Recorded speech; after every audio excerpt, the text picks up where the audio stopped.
बिस्मिल्लाहिर्रहमानिर्रहीम अस्सलाम वालेकुम। आज जो हम टॉपिक डिस्कस करने जा रहे हैं वो है मशीन साइकिल।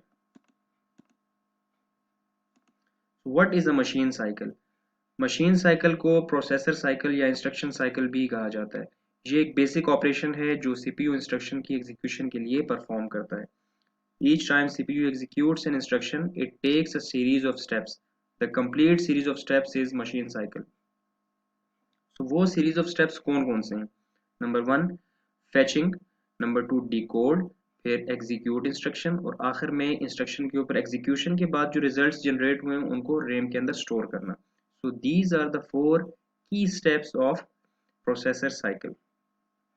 और माइक्रो प्रोसेसर हर इंस्ट्रक्शन के लिए यही चार स्टेप्स रिपीट करता रहता है बार बार, जब तक वो इंस्ट्रक्शन, जितनी भी इंस्ट्रक्शंस माइक्रो प्रोसेसर के ऊपर हैं, वो कंप्लीट नहीं हो जाती।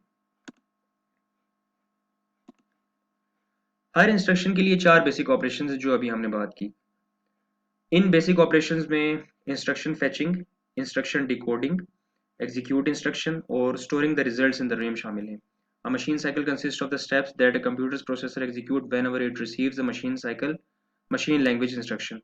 So obviously instruction जब इनपुट डिवाइस के ज़रिए इनपुट यूनिट के थ्रू आती हैं, इनपुट यूनिट के अंदर आती हैं, तो वो ह्यूमन रीडेबल से मशीन लैंग्वेज या बाइनरी के अंदर कन्वर्ट हो जाती हैं, जो प्रोसेसर रीडेबल हो जाती हैं। अब वो ह्यूमन के लिए रीडेबल नहीं होती हैं, तो वो इंस्ट्रक्शंस।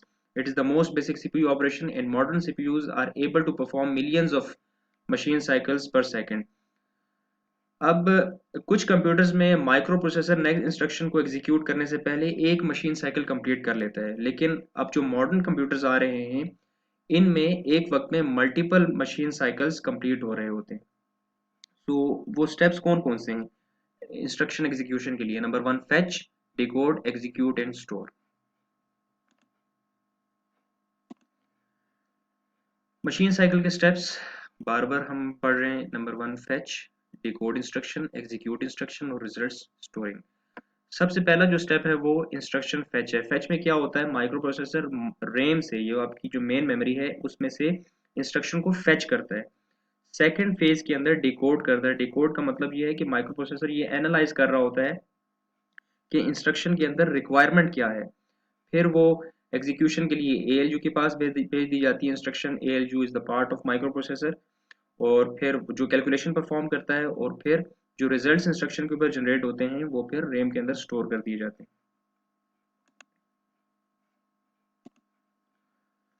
फेचिंग का प्रोसेस क्या होता है? मशीन साइकिल मशीन साइकिल के पहले स्टेप में सीपीयू मेमोरी से इंस्ट्रक्शन को फेच करता है, जैसे मैंने आपको पहले बताया।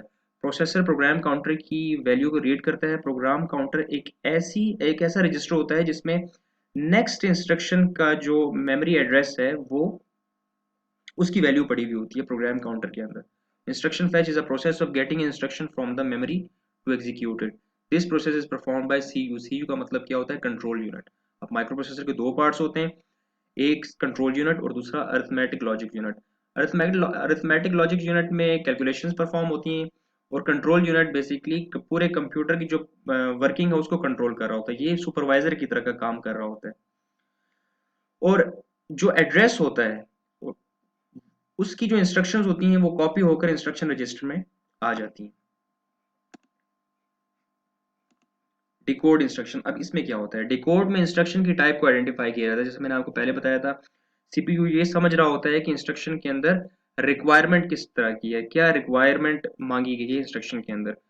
इंस्ट्रक्शन की जो टाइप है आइडेंटिफाई हो जाती है, तो सीपीयू इंस्ट्रक्शन की एग्जीक्यूशन के लिए एएलयू के पास भेज देता है।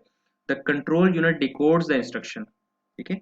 This process examines the nature of instruction, जो अभी हमने बात की कि माइक्रो प्रोसेसर ये एनालाइज कर रहा होता है कि इंस्ट्रक्शन के अंदर इंस्ट्रक्शन की नेचर क्या है, to determine whether the what further operation should be taken.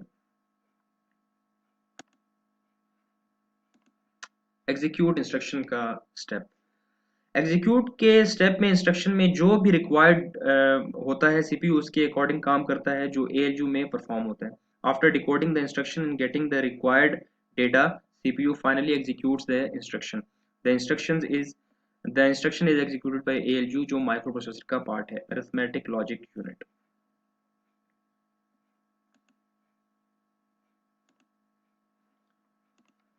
फिर लास्ट स्टेप है स्टोरिंग। जब एग्जीक्यूशन का काम भी हो जाता है तो सीपीयू उस इंस्ट्रक्शन के रिजल्ट्स को मेमोरी यानी कि रैम में स्टोर कर देता है। अब सीपीयू नेक्स्ट इंस्ट्रक्शन पर काम करेगा और यही step fetch, decode, execute and store के स्टेप्स परफॉर्म करता रहेगा जब तक इंस्ट्रक्शंस कंप्लीट नहीं हो जाती। The process of writing the results to the memory is called storing. इस तरह से सीपीयू का ये साइकिल चलता रहता है, इंस्ट्रक्शन एग्जीक्यूट होती रहती हैं और हर इंस्ट्रक्शन के ऊपर यही स्टेप्स एग्जीक्यूट होते हैं। जैसे स्टेप इन स्टेप्स में फेच, डिकोड, एग्जीक्यूट और स्टोर करना शामिल है और हर इंस्ट्रक्शन के ऊपर ये स्टेप्स परफॉर्म करता है microprocessor. The time required to fetch and decode instruction is called instruction time. और फेच और डिकोड इंस्ट्रक्शन जब हो रही होती है उस टाइम को कहते हैं आई टाइम। और जितने टाइम में फेच और डिकोडिंग का प्रोसेस होगा वो टाइम कहलाएगा आई टाइम, जिससे आप इंस्ट्रक्शन टाइम कहते हैं। और जितने टाइम में एग्जीक्यूशन और स्टोरिंग का जो रिजल्ट स्टोरिंग का जो प्रोसेस होगा एक एग्जीक्यूशन के ऊपर, इंस्ट्रक्शन के ऊपर, उस टाइम को कहेंगे एग्जीक्यूट टाइम या ई टाइम। सो ये था आज का हमारा लेक्चर।